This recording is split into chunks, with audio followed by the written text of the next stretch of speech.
श्री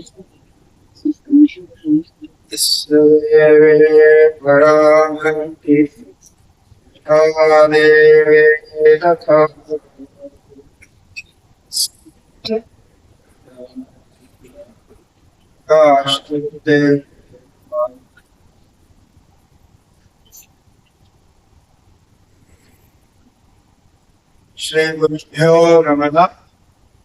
हरि ओम। ओम नमो नारायणाय। ओम नमो भगवते शिवानंदाय। ओम नमो भगवते चिदानंदाय। ओम नमो भगवते विष्णानंदाय। ओम नमो भगवते चैतन्यानंदाय।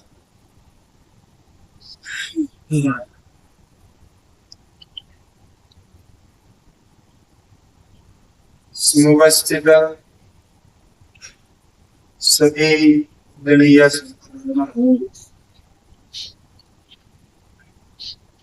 एवं इस अमृतोत्सव में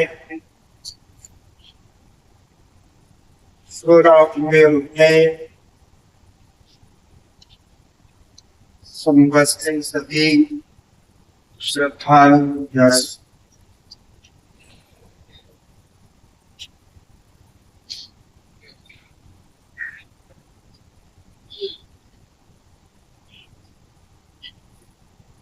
हमारे बड़ोदरा के दिव्य जीवन संघ के 75वां उद्घाटन एक इस प्रकार का समारोह के रूप में मनाया जा रहा है, जिसमें ज्ञान के विचार, संतों का संगम और परम पूज्य गुरुदेव श्री शिवानंद सरस्वती महाराज जी के दर्शन संबंधी ज्ञान अनुभव, इस पर विचार।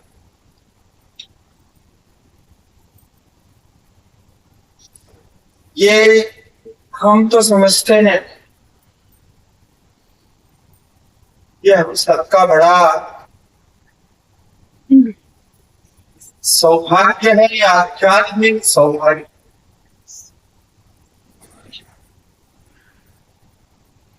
क्योंकि भगत शब्द का जो अर्थ हुआ है सौभाग्य में, जो भगत शब्द हुआ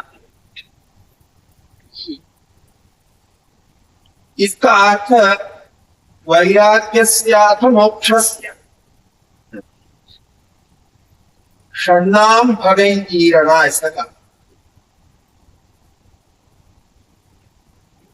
बाकी सब कुछ है, ऐश्वर्य आदि सब है, श्लोक के प्रथम 2 पादों में कहा गया।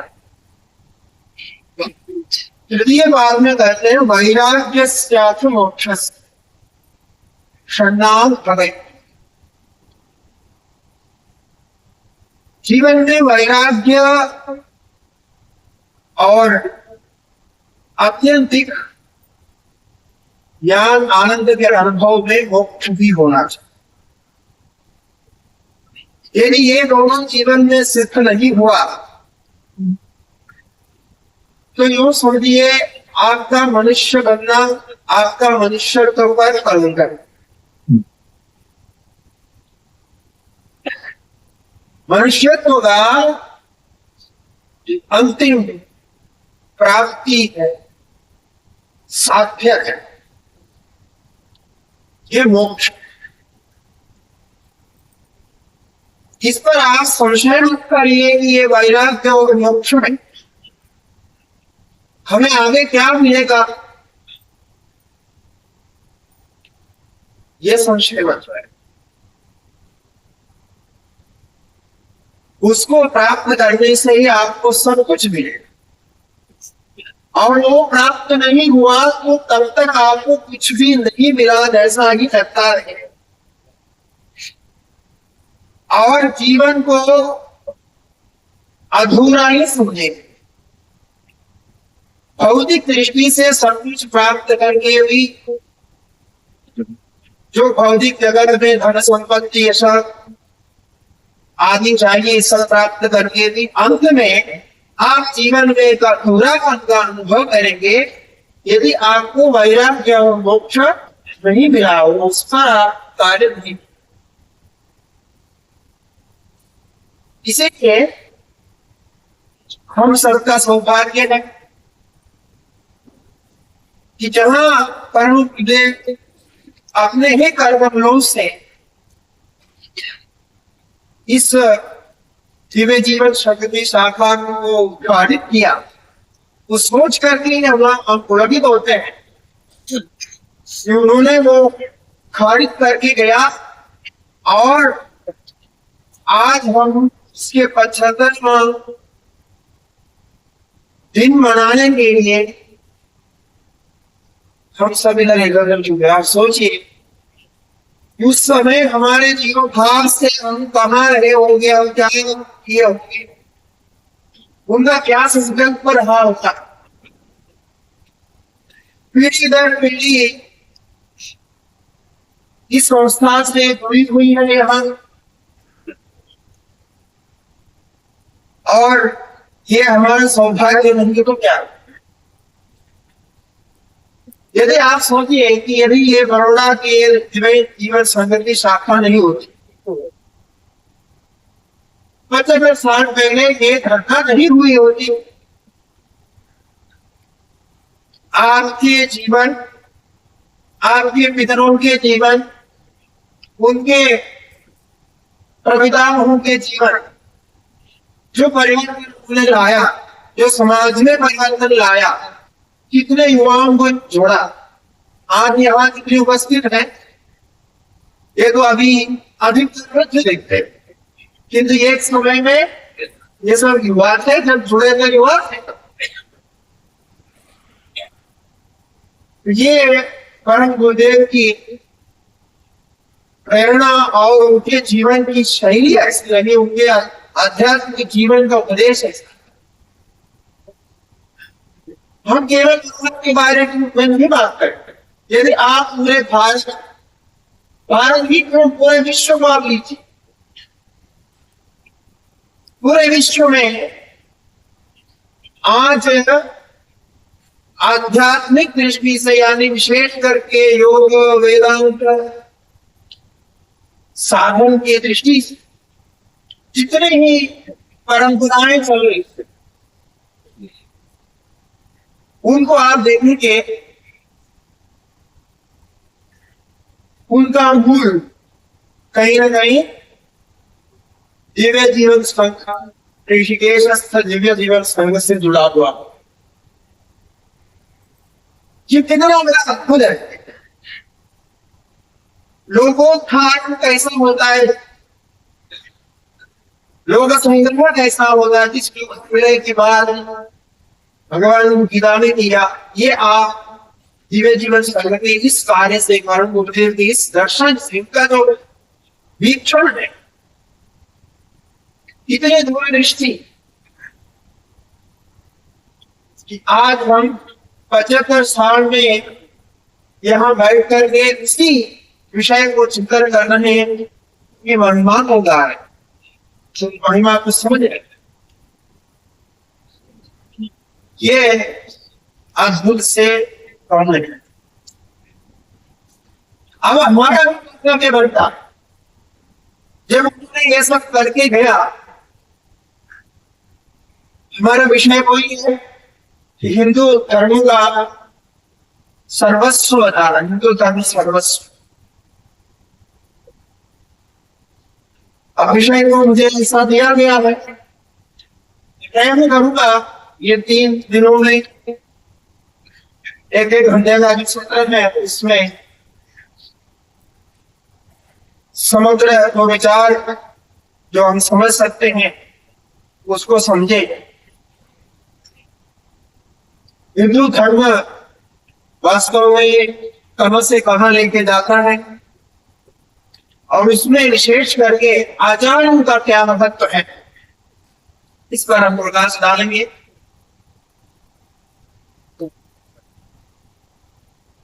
तो ये एक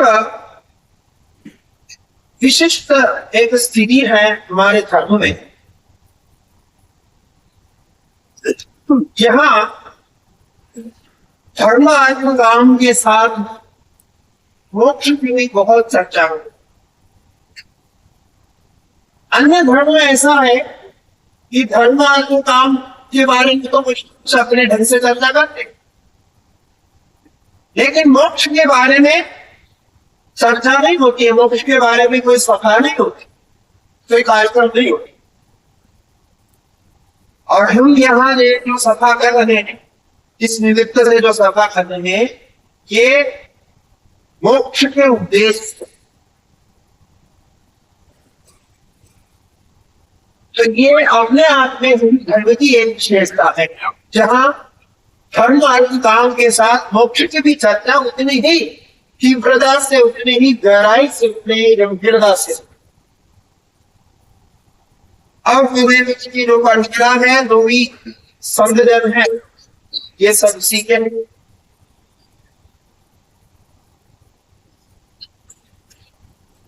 तो ये जो दर्शन है, मैं कह रहा था कि आज के समय में यदि हम पूरे विश्व को देखेंगे, वहां के किस माध्यम से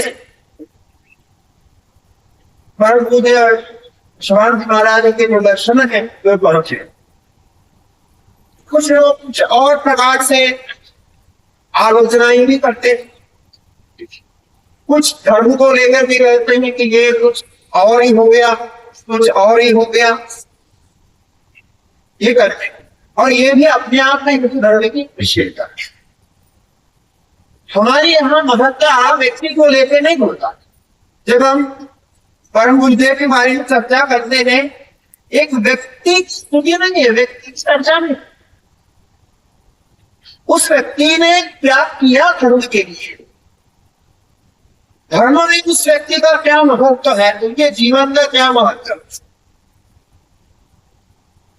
क्या दर्शन दिया उन्होंने, कितने लाखों लोगों को मार्गदर्शन किया, उनके जीवन को परिवर्तित कर दिया।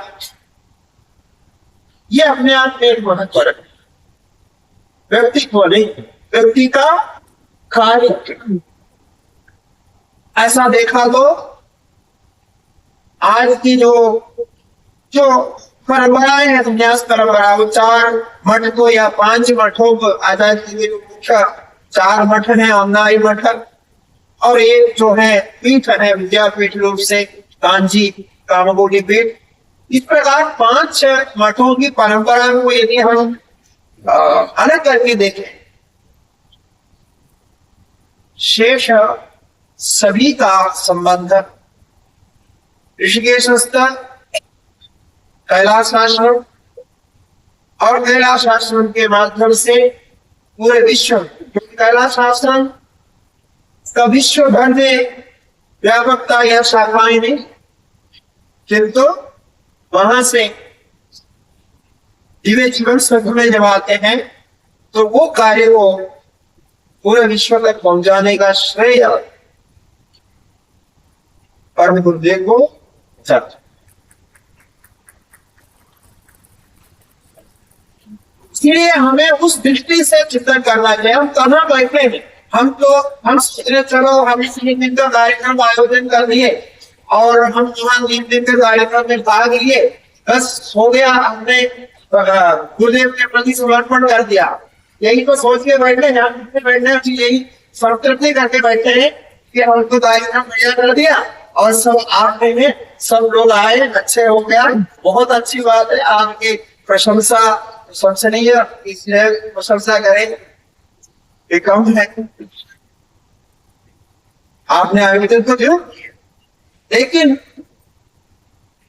इससे नहीं, यहाँ बैठ करके आपको ये सोचना है कि 75-60 महीने से क्या क्या करना था, क्या क्या किया, वो क्यों, कैसे हम यहाँ तक पहुंचे, और हमारे मन में ये विचार गुरुदेव ने किस माध्यम से पहुंचाया, उसके लिए उनकी प्रयत्न क्या है, ये यदि हम इधर बैठ करके मनन कर सके, समझ सके, आप अपने पिताओं दादाओं को, अपने जो भी आपके रहे मार्गदर्शक, उनको खड़न करके आप गुरुदेव तक जाएंगे, तब आप गुरुदेव को समझ पाएंगे कि ये स्रोत, ये गंगा कैसी बनी।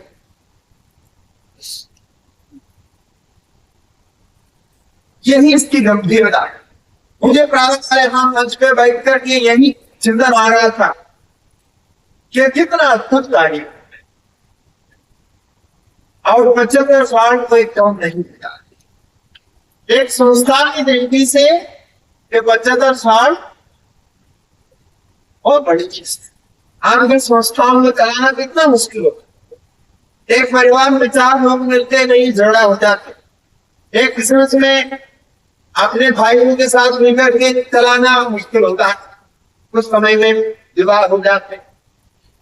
किंतु एक संस्था में बिना झगड़ा किए, बिना विवाद किए संस्था को चलाया, कौन चलाया? ये वो महामूर्ति की संकल्प। अब आपका अमृत उत्सव मना रहे, अब 3 दिन तक आप अमृत पान करेंगे, अमृत उत्सव के भागीदारी बनेंगे, मकसद उसी के लिए हम उपस्थित हुए। 75 साल के रूप में अमृतोत्सव मना रहे हैं, किंतु आप अमृतोत्सव में क्या करेंगे? क्या ये केवल ये 3 दिन श्रवण करेंगे? ठीक है, कुछ बातें समझ में आ गई। आज प्रातःकाल में पूज्य जगन्नाथ सरस्वती महाराज ने बहुत सुंदर याद किए, जीवन कर्म गुरुदेव की जीवनी याद करके आप सुनाए, भोरे सुनाए। तो ये सब याद करके समझने में जा रहे हैं। ठीक है, फिर ऑर्गेनाइजिंग हो गया, कार्यक्रम अच्छा हो, कार्यक्रम अच्छा हो गया, इसका मतलब क्या है? मैं किसी से बोलता हूँ ना कार्यक्रम अच्छा हो गया तो कैसा होता है, हम हमारी चीज कोई पूछते हैं तो हम बोलते हैं अच्छे बहुत सारे लोग भाग लिए, हमने 500 सोचा था वो 700-800 आ गए, बहुत अच्छा हो। आप देखिए आप ये कितने वर्ष में होगी बात। क्या यही सच्चाई है कि कोई कार्यक्रम हम इस प्रकार के अवसर पे, ऐसा नहीं है कोई और कार्यक्रम आप आयोजित कर रहे हैं तो उसमें लोग ज्यादा आ गया, कोई राजनेता के कोई मंचन है वहां ज्यादा लोग आ गया तो राजनेता के लिए मैदान है, उनकी को उसको और में बदल सकते बात से। और इन्होंने वो समझते थे कि तो यहाँ उतने में नहीं, ज्यादा लोग आ गया ये वसुंधरा की बात है, अवश्य वसुंधरा की बात है, किंतु जो लोग आ गए ऐसे मौके पर कि हम यहाँ अमृत चिंतन कर रहे हैं कि ये अमृत क्या है, ये आपको लेना है और मेरा ही रहना है। आप यहां से जाकर जितने भी लोग यहाँ बैठे, आप बड़ौदा के दिव्य जीवन संघ के 75वां उद्घाटन दिवस मनाने के लिए यहाँ आए हैं और यहाँ से 3 दिन आपको अमृत का ग्रहण होगा, अमृतोत्सव आप मना लेंगे। बाद में आप यहाँ से जाकर के कम से कम एक व्यक्ति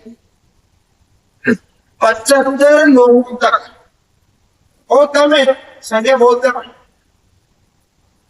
केवल 75 की बात कर रहे हैं, एक व्यक्ति 75 लोगों तक, मतलब आप गिनते करना, ठीक है, कि हमने इतने लोगों तक ये संदेश को पहुंचाया और उसके लिए जो पुस्तक आदि की जरूरत है ये आपको दिव्य जीवन संघ के माध्यम से प्राप्त हो जाएगा और 75 लोगों को इसके साथ जोड़, बहुत बड़ा टास्क तो नहीं है, हो सकता है ना, हो सकता है।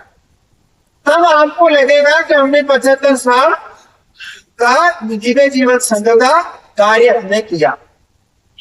यहाँ पर के नाश्ता पानी का सब चीते हैं, वो तो अच्छी बात है, वो तो होना ही चाहिए, लेकिन संतुलन में नहीं है हमारे पास। आज लक्ष्य की बात कर रहे थे सोन जी, तो हमारा लक्ष्य क्या है? ये करने के बाद क्या लक्ष्य है? 3 दिन में लक्ष्य समाप्त हो जाए? नहीं, आप करके देखिए, इसमें सफलता जरूर मिलेगी। क्योंकि हम भगवत पाद शंकराचार्य की परंपरा में है, परम गुरुदेव की परंपरा में है। ये ऐसे व्यक्तित्व थे, प्रचार के लिए, सब लोगों तक पहुंचाने के लिए पूरा जीवन लगाया। भगवत पाद शंकराचार्य ने अपने जीवन में कम से कम 3 बार पूरे भारतवर्ष में पदयात्रा की, जन जन तक इस संदेश को पहुंचाया। इसीलिए ये आपका संकल्प होगा तो मुझे लगेगा कि आपने ये पदयात्रा साल मनाया है। इसीलिए सब लोग यहाँ संकल्प लीजिए कि हम पहले ही अपने इसमें इसको इसलिए कह रहे हैं कि आपके संकल्प के बल पर, इसी के आधार पर हम आगे का प्रवचन करेंगे। क्योंकि प्रवचन करने के लिए हमारे पास बहुत विषय है, लेकिन आपका संकल्प कितना है उतना होगा।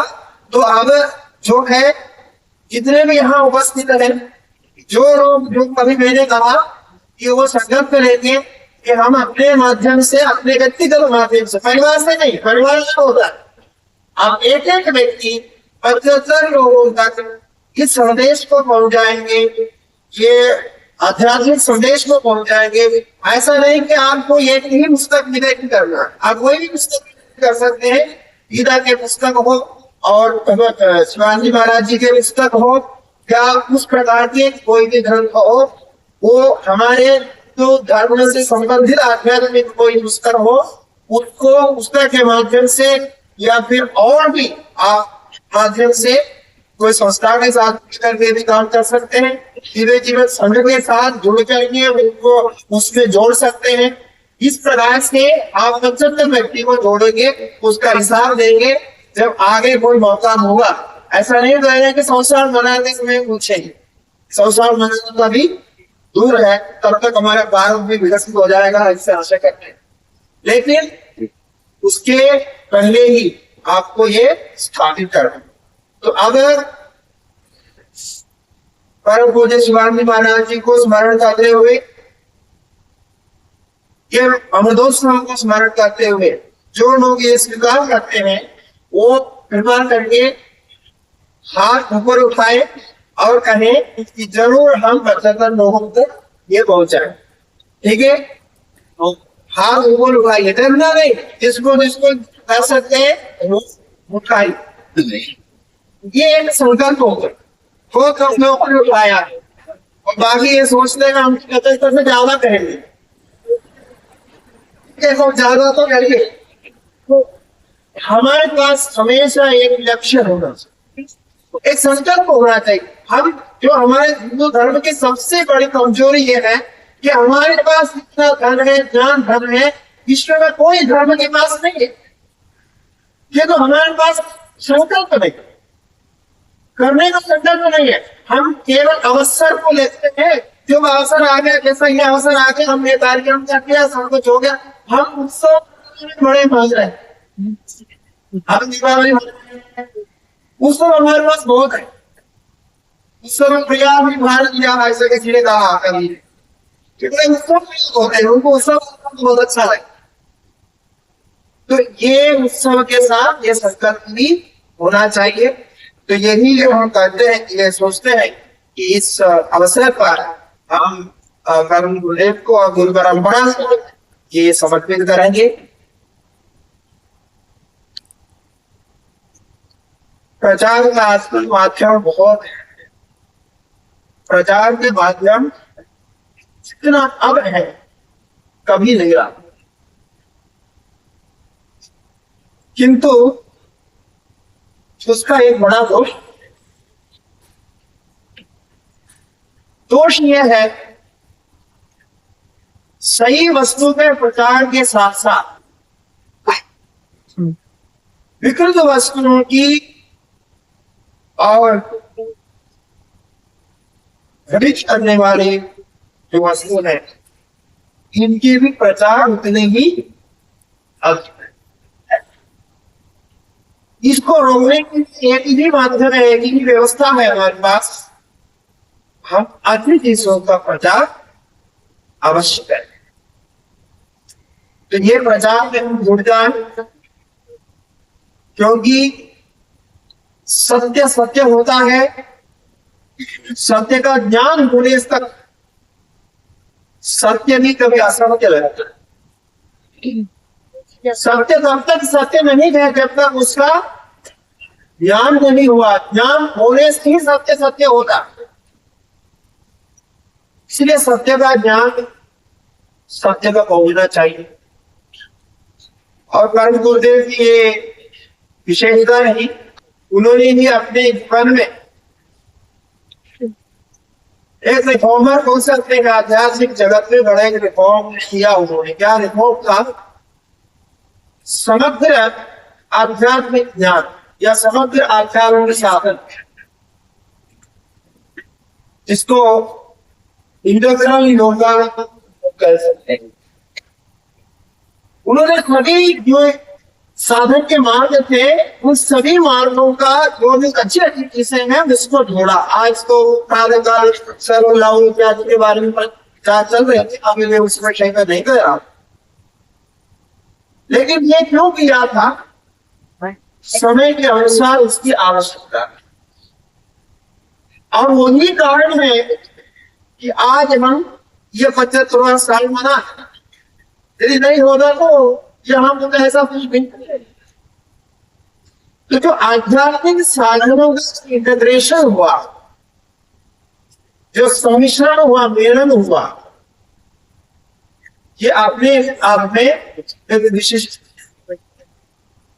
और इसमें कर्म को भी जोड़ा है, भक्ति को भी, ज्ञान को भी, ज्ञान को प्रमुख स्थान देकर के योग को भी जोड़ा है। जो अच्छे लगे दोनों कार्य को सचमुच।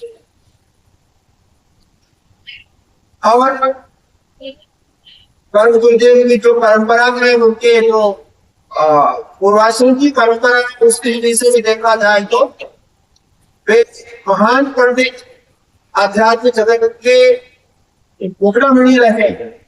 अभय दीक्षित के परंपरा में आते। इसलिए धर्म के प्रति जो ब्राह्मणत्व का जो धर्म था, वो धर्म के जो मुख्य अंश था, यानी जो वैदिक शास्त्र के संबंधी जो संस्कार, ये उनके जीवन में, उनके परिवार में ही आया। क्योंकि अभय दीक्षित की उनकी जो कृतियां और हमारे आध्यात्मिक शास्त्र जगत में उनका जो समाज सभी लोग जानते हैं, सभी विधि में उनकी परंपरा में आते हैं। और बिल्कुल हम जिसको कहते हैं ना, एक संस्कार परिवार, ऐसे संस्कार परिवार में जन्मे। इसलिए उनका जो इंटरप्रेशन है, जो उन्होंने सम्मिश्रण किया का, वो बिल्कुल रूप से बिल्कुल परीक्षा करके किया, जिसका यदि रियली रिसर्च किया जाए बहुत अद्भुत है। कहाँ किसको जोड़ना चाहिए, आपके दिनचर्या में क्या क्या होना चाहिए, क्या नहीं होना चाहिए, इसका जो सरल व्याख्या जो हमें मिलता है वो और कहीं नहीं। तो समय समय पर हमारे यहाँ आध्यात्मिक गुरु आते हैं और यही सनातन धर्म की विशेषता है। सनातन धर्म नित्य निरंतर है, जिसको आज धर्म के नाम से भी करते हैं। क्योंकि आज हम इसलिए दोनों शब्दों का प्रयोग करते हैं कि कुछ लोग ये सनातनी बोलते को एक अलग है, बड़े अलग पंथ बना दिए और हिंदू धर्म को अलग पंथ में रख दिए। क्या है ये अलग विडंबना हमारी था। कोई भी कुछ करे, कोई भी स्मार्ट बनाए, उनका एक पंथ बना देता है, एक ग्रुप बना देता है। जैसे राजनेता, कोई भी राजनेता, कोई भी वक्तव्य देता है, वो अपने पार्टी पक्ष के वक्तव्य देता है। समग्र देश का कोई दृष्टिकोण उनका नहीं रहता। वो ये सोचते हैं हमारे आज के समय में हमारी पार्टी इस विषय में क्या सोचती। मैंने कई बार पूछा कई लोगों को, हम जो जिनसे थोड़ा बहुत करते हैं उनको पूछता हूँ आप लोग कैसे ये बोल पाते थे, क्योंकि आपको सबसे मालूम है, सबसे मालूम है तो भी ऐसा कैसे बोल पाते हैं। वो बोलते हैं ऐसा नहीं तो सबसे मालूम होता है, व्यक्तिगत होता है, लेकिन जब हम मतलब ये देते हैं पार्टी क्या बोलना चाहते हैं वो बोलना पड़ता है। तो सोचा कि आप किसी पूछे वो ऐसे बोले, हमारा व्यक्तिगत इसका कोई मतलब नहीं होता है। जो निश्चय होता है वो पार्टी का होता है, वो देश के खिलाफ जाए या देश के साथ जाए ये इससे हमें लेना देना नहीं। ये स्थिति हो गई, इसलिए वही चीज जाने अनजाने हमारे आध्यात्मिक जगत में भी आ रही। आध्यात्मिक जगत में भी आज के समय में ये जो ग्रुप बनाते हैं पंथ जो बहुत खतरनाक, और बाद में जो बाहर रहते हैं जो घर में है वो ये सोचते हैं यहाँ कितने ज्यादा से ज्यादा पंथ बनाए तो बहुत अच्छी बात। इसलिए आश्चर्य है कि सनातन धर्म को भी सनातनी बल्कि अलग रखी। अब सनातनी एक हो गए और जो बेसनातनी दूसरे हो गए, और फिर क्या क्या बना दिया उन्होंने उसके अंतर्गत क्या व्याख्याएं हो रही, क्या क्या चल रहा। हमें इससे सावधान रहना चाहिए। ये एक ऐसा धर्म है, एक ऐसा समुद्र है, ऐसा एक विशाल अम्बर है जिसमें ये प्रपंच के सारे विचार, सारे आध्यात्मिक तत्व विकल्प सम्मिलित हो सकते हैं, और ये सबके मूल है, सबकी माता। आप बौद्ध धर्म में देखिए, जैन धर्म देखिए, कोई भी धर्म देखिए, सनातन धर्म से लिए बिना उनका अस्तित्व। बौद्ध धर्म में देवी देवताओं का कोई स्थान नहीं। भगवान के अलग अलग अवतार हमें अलग अलग कार्य किए, तो बुद्ध देव ने जो कुछ भी उपदेश दिया उसमें देवताओं का पूजन, मंदिर पूजन इत्यादि का कोई स्थान नहीं था उनका मूल उपदेश, किंतु बाद में सब कुछ अपनाया गया। यहां तक बुद्ध को भी 4 भुजा वाले 8 भुजा वाले विष्णु भगवान बना दिए, शिव बना दिए, राम देवता बना दिए। अब देवता आश्चर्य होंगे, पुराने मतलब हजारों साल पुराने मंदिरों में ये सब मिलता है, यानी वो हिंदू धर्म से प्रभावित हुए बिना नहीं रह सके। इनके यहाँ पद्मावती देवी है, हमारी लक्ष्मी है, श्री सूक्त में पद्मावती की बात होती है, उसी को उन्होंने देवी बना दिया, सरस्वती को दूसरे देवी बना दिया, सबको इधर से लिया हुआ। क्यों किया? क्योंकि वैदिक धर्म के रूप में ये सनातन धर्म को छोड़ करके कोई भी धर्म विश्व में नहीं रह सकता, कोई भी धर्म नहीं रह सकता। तब आप कैसे कर सकते हैं? आपके मूल्य अलग हो जाएंगे, आपके जो पंथ अलग हो जाएंगे, आप गुरु अलग बनेंगे, लेकिन धर्म की दृष्टि से सनातन धर्म को छोड़ करके कोई धर्म हो नहीं सकता। कारण क्या है कि ये ही वैदिक वेद की प्राप्त है। उन्होंने देखा कि उन्होंने देखा कि ये हम जो समझ रहे हैं, जो ध्यान करने के लिए बोल रहे हैं, उपदेश दे रहे हैं, बुद्ध देव ने तो उपदेश दिया। उन्होंने तो पूरा जो उपदेश होता है ध्यान की प्रक्रिया है, ध्यान क्या प्रक्रिया है। बाकी उनके जो चेलों ने जो जो कहा वो बाद में आया है, शून्यवाद, ये सब बातें हैं, वो फिलोसफी अलग है। लेकिन व्यवहारिक दृष्टि से जो कुछ उसने कहा वो ध्यान के लिए कहा, तो ध्यान जब तक जो भी है वही था। वैराग्य में साधन, बाकी साधनों को उन्होंने प्रमोट नहीं, लेकिन बाद वो चला है, लोग नहीं जुड़ रहे। अब सब लोग हम बैठते थे ध्यान रखा है बिना पाए हुए, हो नहीं सके, तो उनको सब कुछ लेना पड़ा। हमारा योग शास्त्र को पूरा लिया है, पतंजलि योग दर्शन का भी उनका पूरा दर्शन है साधन की दृष्टि। फिर वज्रायन आयन, पहले हीनायन था, हीनायन हीनायन जो रूल है वो तो वही है। उसके बाद महायान के बाद में वज्रायन वज्रायन आ गया। फिर वज्रायन आते समय पूजा पाठ तंत्र मंत्र सब आ गए, और सब में हमारे जैसे कि इसमें है केवल वेद पाठ नहीं करते हैं, और वेद का जो हवन होता है, हवन नहीं, उनके यहाँ दूसरे प्रकार के हवन होते हैं लेकिन थोड़ा अलग होता है, और वेद का आदि नहीं करते। इसको छोड़ के बाकी सब कुछ इससे विद्युत करके दिया है। तो अब वहां से आप दुख मत के मैं इसलिए लिखा तो सबसे पुराना है, और बाकी बाद में आया हुआ जो भी कुछ है, क्रिश्चियन हो मुस्लिम हो, जो आया है धार्मिक दृष्टि से, बाकी व्यावहारिक दृष्टि से अलग है, धार्मिक दृष्टि से उनका ये से लिया और उसका कोई विरोध कर।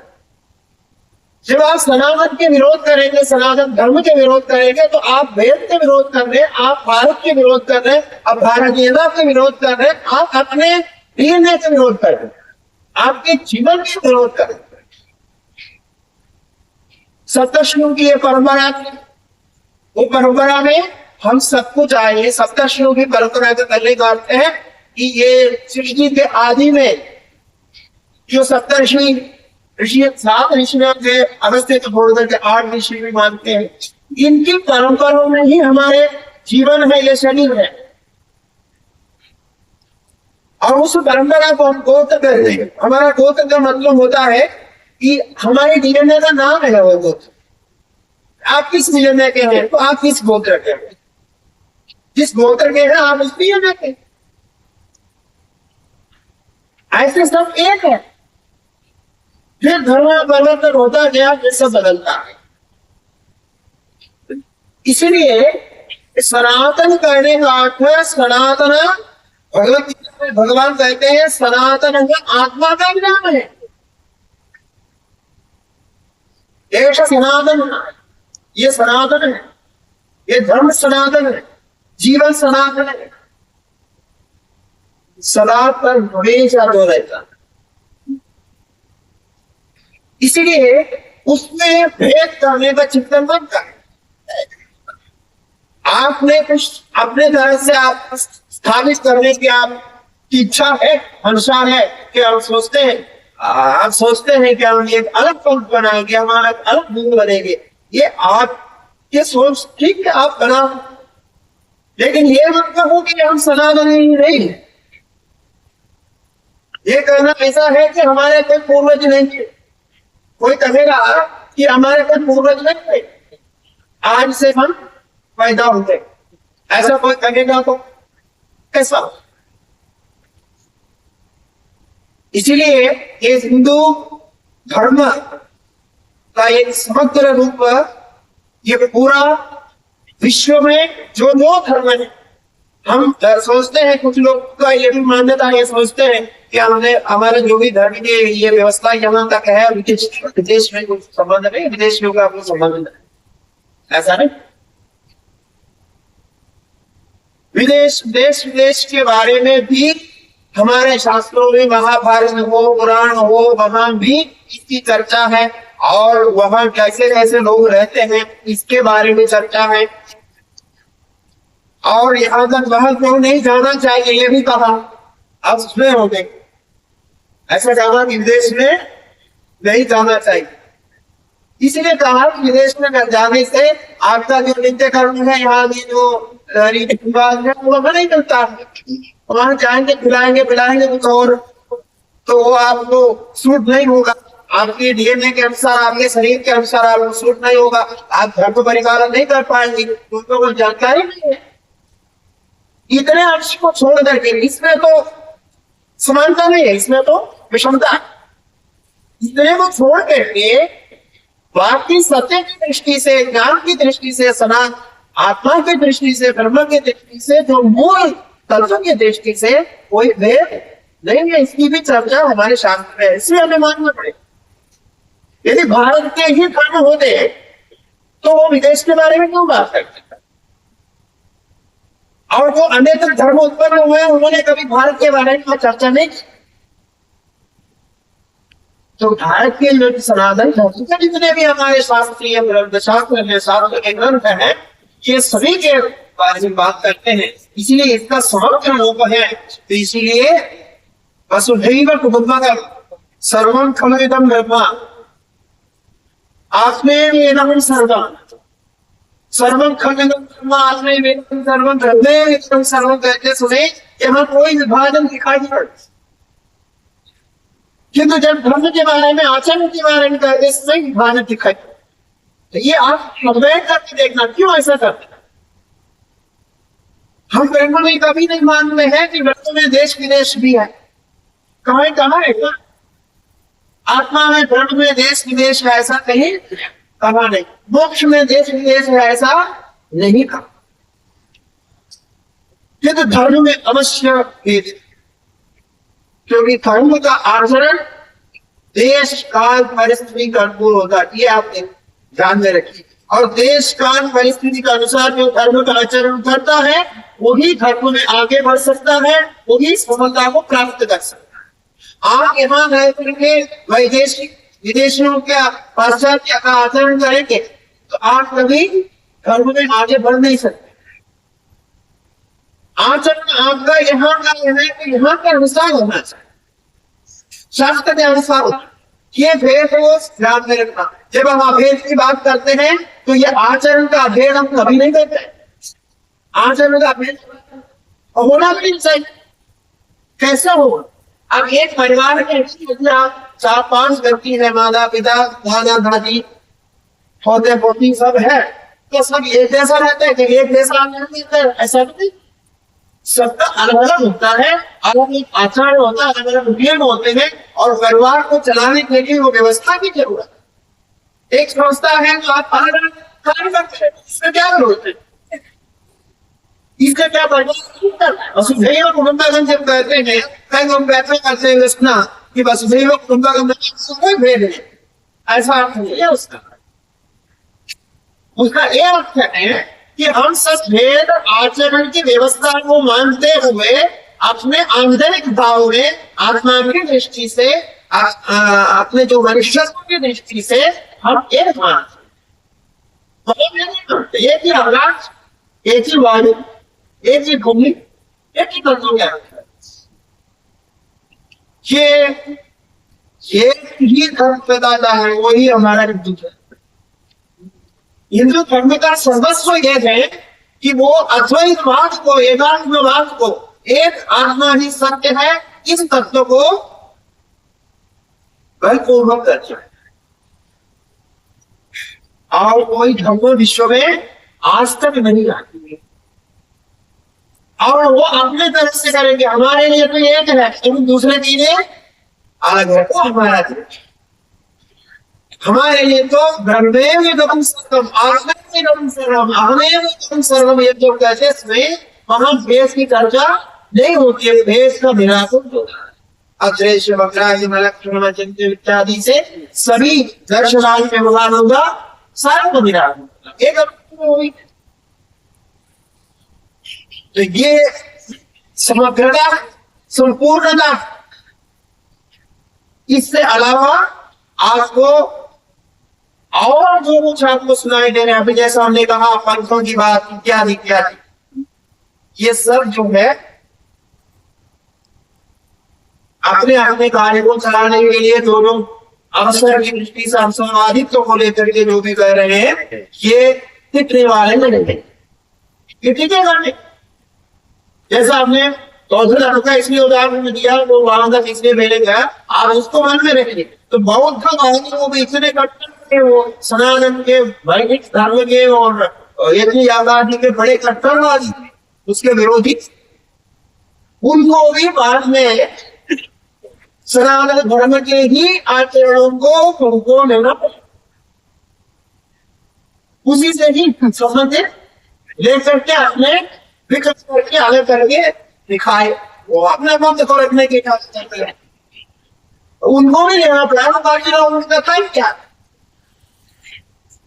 उसके बिना संभव ही नहीं है। क्यों संभव नहीं है? उसका कारण है कि हिंदू धर्म के सर्वस्व ये समग्रता है। ये इंटरप्रिटेशन है, द ग्रेट इंटरप्रिटेशन ऑफ सनातन धर्म, इसको हम कह सकते हैं। यही मूल तत्व है। इसी के आधार पर परम गुरुदेव जी ये हमारे धर्म के अंदर तक सारे संप्रदाय को लाए। ये जो इंटरप्रिटेशन ऑफ योगा जो कहते हैं, तो ये इंटरप्रिटेशन ऑफ योगा केवल उस दृष्टि में नहीं है, मूल तत्व से जुड़ा हुआ है। क्योंकि उन्होंने इंटरप्रिटेशन किया, जहां भी मैंने गुरुदेव की जो भी किताबें पढ़ी, उनका उद्देश्य वो है कि आपके रास्ता भी वहीं जा रहा, ये रास्ता भी वहीं जा रहा है, वहां भी कहा ब्रह्म में। तो मूल तत्व से इंटरप्रिटेशन दिया। अब हमको ध्यान में रखना चाहिए क्यों ऐसा है, क्योंकि जब हम इंटरप्रिटेशन की बात करते हैं, हम आचरण के तल पर इंटरप्रिटेशन को सोचते हैं। सोचते हैं अभी सब लोग ऐसा आचरण करते हैं तो अभी ऐसा है। वहां सन्यासी है तो आप सन्यासी गृहस्थों जैसा आचरण नहीं कर सकते। ये इंटरप्रिटेशन नहीं है। ऐसे दिखाया क्या ऐसे बात होगी। इंटरप्रिटेशन मतलब हम वो कर रहे हैं लेकिन उससे क्या फर्क पड़ता है। तो मनुष्य सन्यासी भी तो मनुष्य है। सन्यासी देखिए, सन्यासी रहेंगे, सन्यास धर्म का पालन करेंगे तभी वो सन्यासी है, नहीं तो क्यों सन्यासी है, उसको सन्यासी क्यों करना चाहिए। तो वहां की बात नहीं करते। तब आप सन्यासी हैं तो आप सन्यास धर्म में क्या कहा है उसका आचरण करिए, उसका आप सन्यासी करेंगे, तब आप जाकर वो रियल इंटरप्रिटेशन का देंगे, इंटरप्रिटेशन ऑफ सनातन धर्म में जाए। अन्यथा आप तो नहीं घर के ना घर का ना काट। इसी प्रकार सोचता है कि हम गृहस्थ है, आप जो है साधु जो धर्म कर रहे हैं उसी प्रकार हम भी करेंगे, हम तो वो आचरण करेंगे, ध्यान में बैठेंगे तो ये करेंगे वो करेंगे, वो तो नहीं करेंगे। गृहस्थों को गृहस्थ क्या उसका धर्म का पालन है, वो धर्म कहाँ है उसको आप पालन करें। वहां आपके इंटरप्रिटेशन में संप्रदाय कोई बाधा नहीं है। ये कंफ्यूजन बहुत बड़ा कंफ्यूजन अभी ये पूरा विकृत होकर दिखाई रहा है। मैंने पहले कहा आजकल प्रचार इतना इसका हो रहा है कि वहां का यहाँ है, ऐसे करने से क्या होता है, ऐसे करने से क्या हो, कैसे हो सकता है। तो ये आगे की परंपरा में फिर उसको रिपीट करते जाए। कोई नाच रहे जो भी कर रहे हैं सब ठीक है, अब वो जो कर सकते करें, जो नहीं कर सकते नहीं करना चाहिए। इसलिए धर्म का आचरण, धर्म शब्द से मेरा मतलब है आचरण। आचरण का इंटरप्रिटेशन कभी नहीं है। लक्ष्य का ज्ञान का यही इंटरप्रिटेशन है, लेकिन आचरण का इंटरप्रिटेशन है। इसलिए हिंदू धर्म का जो सर्वस्व समस्त हुआ है वो है तत्व दृष्टि से, आत्मा दृष्टि से, एकत्व दृष्टि से हम ये कहें, वहां कोई भेद नहीं ले सकते। किंतु आचरण की दृष्टि से उस पर बहुत जोर देना चाहिए, क्योंकि आचरण में ही हमें स्थिर रहता है। आचरण ही वैसा एक है जो आपके सबसे बालकपन से लेकर के माने सबसे पीछे के स्थिति से लेकर के आपको मोक्ष तक पहुंचाता है, वो है निष्ठा। छांदोग्य परिषद में 7वां अध्याय है, सनत कुमार नारद जी का संवाद है। आपको सभी समय मिलेगा तो एक बार उस संवाद को पढ़ना। वहां नारद जी बहुत बड़े विद्वान, नारद जी के बारे में कौन देखा, ब्रह्मर्षि नारद जी। वे जाते हैं सनत कुमार जी के पास। देखिए मैं इसी बात को कह रहा हूं, उनके धर्म के जो इंटीग्रेशन है, सनातन धर्म के जो समग्रता है वो कैसे है, किस प्रकार से। तो वहां जाके नारद जी कहते हैं कि भगवान मैंने ये सुना है तारादिशोगम आत्मवीर, सुलभ ही भगवत विषय तारादिशोगम आत्मवीर। मैं ये सुना क्या कहता है कि आपके जैसे महानुभावों से मैंने यह श्रवण किया कि जो आत्मा को जानता है वो शोक से मुक्त होगा। शोक से मुक्त होने का, दुख से मुक्त होने का और कोई उपाय नहीं है, केवल आत्मा को जानना ही एकमात्र उपाय है, अंतिम उपाय हुई। ये मैंने सुना, ठीक है, सुना, अच्छी बात है। क्योंकि नारद जी आगे कहते हैं, मैं तो सोचा नहीं, कहते हैं मैं, मुझे दुख होता है, मैं शोकापन्न हूं। लेकिन नारद जी जैसे महाऋषि सनत कुमार जी के पास ला करके कहते हैं कि मुझे शोक होता है, इसका मतलब क्या, मुझे आपका ज्ञान नहीं है, इसलिए मुझे शोक हो रहा है। ठीक है, तो क्या करना, बोलते आप जो है शोक से प्रारंभ रही, तो आप मुझे ये शोक के पाठ करा दी, बस बाकी सब मेरा हो गया। अब ये शोक समाप्त नहीं होता, अचंती रहती है, असंतोष रहता, इंसैटिस्फैक्शन रहता, कुछ कमी है, कुछ पूर्णता की कमी है, कुछ पूरा नहीं हुआ ऐसा लगता है, सब कुछ करवाया, सब कुछ किया है। तो वही पे आगे ऐसा बोलेगा तो पूछेगा ना, बाकी बात तुम्हारे पास घर है क्या, बोलता घर है, गाड़ी है, गाड़ी है, कितनी गाड़ी है, दो तीन गाड़ी है, और इन्वेस्टमेंट बोलते खासा इन्वेस्टमेंट है, सब कुछ याद आता है, सबको जाता है, वो भी ठीक चल रहा है, और परिवार में बाल बच्चे सब ठीक है, सब कुछ ठीक है, तो कहाँ ठीक नहीं है, कहीं ना कहीं कुछ तो गड़बड़ है, वो सब कुछ ठीक है, लेकिन फिर भी लगता है तो कमी। ये देखिए, आप अपने मन को लेकर के पर्यवेक्षण करके देखिए, मन को लेकर के विचार करके देखिए, सबके मन में अंदर में ये फीलिंग कि कहीं ना कहीं कुछ कम है, कुछ छूट गया। तो हमारी चिट्ठी से तो ये संपत्ति बने, घर है, गृहस्थी है, धन है, जितना धन चाहो वो मिला, सब कुछ किया, गोल्ड वॉल खरीदने का बना, वो भी है, सब कुछ है, वो सारे जो कुछ करना था कर लिया, लेकिन अतृप्ति रह गई, असंतोष रह गया। ऐसे ही नारद जी के पास भी पूछते हैं कि नारद जी ऐसा वैसा हो गया, आप इतने बड़े विद्वान है, इतने सब कुछ है, तो क्या हुआ? तो नारद की संपत्ति क्या थी? नारद की संपत्ति तो ज्ञान का, उनके पास तो कोई धन गृहस्थी वाली बात तो है, इसलिए उनको पूछा, जैसे हम पूछते हैं वैसे तो पूछा सनत कुमार जी ने कि आपका जो है, आपके पास क्या क्या ज्ञान है, क्योंकि आप ज्ञानी पुरुष है ना। ऐसा लगता है कि आपको ये पढ़ाई नहीं हुई, वो पढ़ाई नहीं हुई, ऐसे समझे आपको महसूस हो रही होगी, इसलिए आपको शौक हो रहा है, ऐसा तो नहीं बोलता नहीं। वो पूरे लिस्ट बना करके बता लगे कि ये सारे मेरे क्वालिफिकेशन, इतने सारे मेरे पास पीएचडी है, इतने सारे जो मेरे पास डिग्री है, इतने बैचलर मेरे पास ये है, सारा उन्होंने सुना है। वेद भगवान ने जो वेदम भगवान के शिक्षागत गो व्याकरण ये विद्या होकर उद विद्या शब्द विद्या ये क्या विद्या सारे गिना दिया। सारे गिनाने के बाद में कहते हैं मंत्र भी देवासी ना, ये है बोध। ये सारे स्नान के बाद कहता है, नारद जी बोलते हैं कि ये मैं मंत्र में तो हूँ, मंत्र को जानता हूँ, मतलब ये सब को जानता हूँ, ये सारे ज्ञान मेरे पास सब कुछ याद है। अध्ययन करने का मतलब हम जो बोलते हैं पुस्तक पढ़ डाले, वो पढ़ डालने वाली बात नहीं है। वहां संस्कृत में अध्ययन शब्द का अर्थ होता है, अध्ययन करना का मतलब आपको स्मरण होना चाहिए। ये जो स्मरण का अर्थ में है वो अध्ययन आदि पूर्वक निर्धारण का प्रयोग स्मरण अर्थ में होता है, मतलब जो कुछ उन्होंने अध्ययन किया उसका उनको स्मरण में है, मतलब याद है। आप बोलेंगे हमें सुना दो, उपड़ा को सुना दे, बिना पुस्तक देख, उसको बोलते हैं अध्ययन, स्मरण करना चाहिए। हमारे यहाँ अध्ययन तो परीक्षा लिखने के सर्टिफिकेट के बाद अध्ययन होगा, सर्टिफिकेट हो गया तो अध्ययन है, फिर याद हो गया नहीं हो गया बता दे।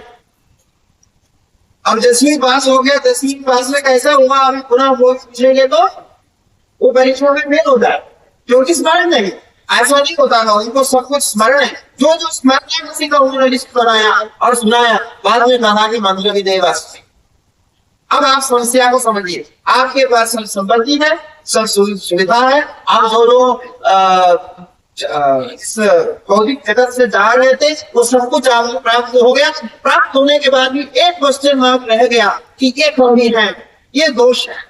तो वो कमी में क्या प्रॉब्लम होता है, फिर आप दूसरे के दोष निकालने लगते हैं। अरे ये मुझे अच्छा नहीं लगता है, उसका मैं कारण होगा, मेरी पत्नी होगी।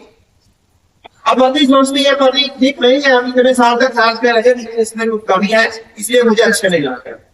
ऐसा दोनों सोचने लगे थे। फिर जो बच्चे सोचने लगते हैं ये माता पिता की वजह से हमको ऐसा हो रहा है, और माता पिता सोचने लगते हैं बच्चों की वजह से हमें हो रहा है।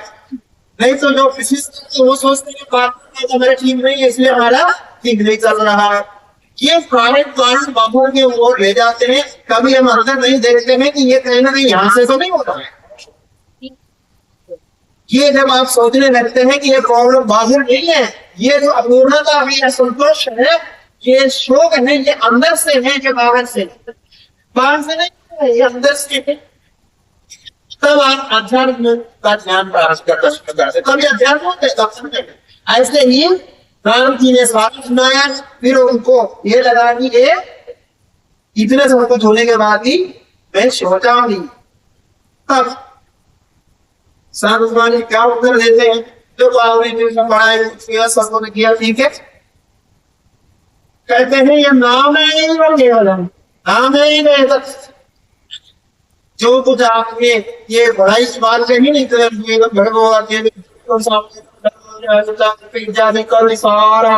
बनाया, ये केवल नाम मात्र है, शब्द मात्र है। नाम मात्र शब्द, ये शब्द है, शब्द से लड़कर कुछ हुआ नहीं है। यदि ऐसा होगा तो आप कुछ नहीं होगा। तो नारायण तुरंत स्वीकार करते हैं, क्योंकि गुरु भाव से गया, मैं खुशी है, स्वीकार किया। बोलते ठीक है, नाम विदेगा। अब आप बोलिए इससे बेहतर आगे कुछ है, इसका मतलब ये नाम तो कम है, अब इससे आगे बढ़ना है। तब वहां साधन की परंपरा शुरू, नाम से लेकर के तो कहते हैं अभी जो देख लिया ये नाम है, शब्द है, तो ऐसा करो नारद जी, अभी से लेकर के ये जो शब्द तुम आपके पास है ना, शब्द क्या, इसको ब्रह्म मान के उपासना करो। नाम ब्रह्म के पास स्व, नाम को ब्रह्म मान करके उपासना करो, तो आपको फिर वो ज्ञान हो जाएगा। नाम को ही आप कर सकते हैं। आपके पास नाम को साथ में ये कोई आसान नहीं, इतने सारे आपका देख के तो इसको काम आएगा। ये तो आप ब्रह्म है, ऐसे उपासना करो। वहां से आरंभ करके क्रम से जानना है। हमारा विषय था कि कहाँ जाके अंत होता है, ये क्रम से जाते हैं, धीरे धीरे धीरे धीरे बोल के अंत में निष्ठा में पहुंचते। निष्ठा होने पर यह सब कुछ होता है। निष्ठा होने पर श्रद्धा है, श्रद्धा होने पर संकल्प है, ऐसे ऐसे करके सारे को वहां बताया। तो निष्ठा कैसे होगी? निष्ठा मैंने पूरी तरह श्रद्धा से, निरंतर भाव से जिसका आचरण करें और बिल्कुल संतोष से, खुशी से करें, उसको बोलते हैं निष्ठा। जबरदस्ती करने को निष्ठा नहीं बोलते। तो निष्ठा है, तो बोलो निष्ठा कैसे प्राप्त होगी? निष्ठा कैसे प्राप्त होगी, ऐसा प्रश्न किया। तब नारद जी ने कहा देखो निष्ठा प्राप्त होती है करने से, आचरण, कृति, आचरण से प्राप्त होती है। आचरण नहीं है तो निष्ठा नहीं हो सकती। आप बहुत पढ़े लिखे हैं, सब कुछ है, किंतु आचरण में नहीं। सारी किताबें सब कुछ किया, गीता को कितने बार आपने याद किया, उच्चारण किया, यदि उसमें आचरण नहीं आते हैं तब आप जो धर्म की स्थिति में निष्ठा में है और निष्ठा कृति में है, और कृति कब आप करेंगे, कब आचरण करेंगे? जब आपको उससे रस का, आनंद का अनुभव हो, तो अंत में जाकर के सुख में पहुंचते हैं। और न पे सुखमस्ति भूमा वे सुखम, इसके बीच में प्राण भी है, अन्य अन्य भी है। बहुत लंबी क्रिया है। इसलिए धर्म का आचरण ही एकमात्र साधन है, उपदेश इसका दूसरा अंग है। आप उपदेश करना मतलब होता है, क्योंकि उपदेश भी उसका एक साधन है। तो आचरण में कभी इंटीग्रेशन नहीं है। हमारा विचार विषय वो था कि आचरण का इंटीग्रेशन नहीं होता, आचरण अधिकारी के अनुसार होता है। आचरण जो अधिकारी जिसको क्या समान है उसकी होता है, वो भेद प्राप्त सिद्ध करने के लिए आचरण का भेद नहीं है, ये गलत है। आचरण का भेद है जो अधिकारी जिस स्तर पे है उसको उसी आचरण को देते हुए, उसको करते हुए आप ऊपर तक पहुंच सकते हैं। यदि आप दूसरा करके जाओगे तो आप ऊपर तक पहुंचेंगे, वो कहीं और फिसल जाए, आपका मार्ग भटक जाएगा, आप रास्ता गलत हो जाएगा। ये शास्त्र कहता है कि शास्त्र कैसे हितकारी और कोई नहीं हो। तो ये हमारे गुरु लोग कहते हैं। तो ये जो पॉइंट है, ये जो ये वक्तव्य है, ये जो इंटीग्रेशन है, इसको बहुत महत्व देके अरुण गुरुदेव ने प्रचार किया। और उनकी जो है 300 से ज्यादा जितने भी ग्रंथ है अनेक भाषा में उसका विस्तार हुआ। जैसा हमने कहा कि अनेक भाषा में उसके विचारों यहाँ तक विदेश में भी बहुत प्रचार में रहे। और अब आप सोचिए कि 1937 में जीवन जीवन संघ की स्थापना हुई।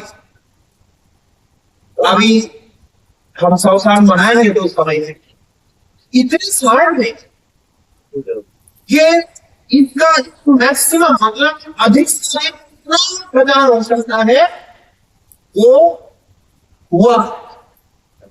हुआ ऐसा है कि हमें दिखाई नहीं पड़े। इतारत नहीं, इतारत जैसे बोला ना, गुरु परंपरा की महत्ता यह है कि वो गुरु के शिष्य, शिष्य के शिष्य, शिष्य के शिष्य ऐसे प्रचार देंगे। आप देखिए जो आपके सामने ये जो बैठा है, तो मैं बिल्कुल कह सकता हूँ यदि परमदेव की ये मार्गदर्शन नहीं होता तो ये बेटा ऐसा आगे सामने नहीं बैठता। क्यों? क्योंकि हमें भी उनको देखते थे, लेकिन हमें जो संबंध उनका शिष्य परंपरा हमको मिला, तभी तो हम ये बैठे। तो इसलिए हम उनके गोत्र के हैं, उनके परंपरा के, और उसमें हमने कितने प्रशिक्षित, कितने हम उसके निर्णय तक गए, ये प्रश्न हमें अपने आप पूछना। हरेक व्यक्ति, हरेक मतलब आध्यात्मिक में इस समय के हम देखते हैं तो ये परंपरा अभी जैसे उनके शिष्य विषय डायरेक्ट जैसे होगा, सबकी फोटो तो नहीं है, सबके फोटो डायरेक्ट जैसे होगा तो नाम लिस्ट भी नहीं है। हमने एक बार जीवन संघ में पूछा था कुछ साल पहले कोई कार्यक्रम के संबंध में, हमने पूछा क्या गुरुदेव के डायरेक्ट डिसेबल्स का कार्य वो बोल रहा नहीं दिया उनके पास, और है सजान किया होगा उनका एक रजिस्टर है वहां, लेकिन उन्हें भी पूरा दिन कहाँ किसको ये कहाँ इनकी परंपरा चलती रही। और कभी नहीं गुरुदेव ने ये नहीं सोचा कि सब हमारे साथ रहे, सब हमारे नाम से नहीं करे, सब हम जैसा बोलते ना हमारा पंथ रहे, ये पंथवाद कभी नहीं रखा। ये है जीवन संघ की विषय। यदि वो वहां सोचते तो जरूर ऐसा पंथ कर सकते थे। मैंने कहा उनकी पूरी परंपरा ऐसे श्रेष्ठ काम को मिलने के लिए रखी है, उनकी वो परंपरा सुदृढ़ थी, तो ये अलग पंथ जरूर बना सकते थे, क्योंकि कभी पंथ नहीं बनाया, वो पंथवादी नहीं थे, सूत्रवादी थे। इसीलिए ये प्रचार में चला गया, सबके अंदर चला गया, देश विदेश में चला गया। आप आइडेंटिफाई नहीं कर सकते हैं कि उनके शिष्य कितने हैं और उनके शिष्य के शिष्य कितने हैं, और लोग आश्चर्य में पड़ जाएंगे, अरे गुरु ने शिष्य बनाया लेकिन गुरु के पास ही एक लिस्ट नहीं है कितने शिष्य। ये है वास्तविक ज्ञान की परंपरा। आपको ज्ञान दिया, आप आपके दिल में वो प्रकाशित कर दिया, आप इसका प्रचार करिए, आप इसका विस्तार करिए। बस यही है, यही समग्र दृष्टि की विचार है। आज हम हमारा समय पूर्ण हो गया, यही समाप्त करते हैं और आगे 2 दिन हम विषय पर कुछ और प्रकाश डालेंगे, वेद और शास्त्र और आज के आचरण की दृष्टि से आगे विचार करेंगे। हरि ओम तत्सत।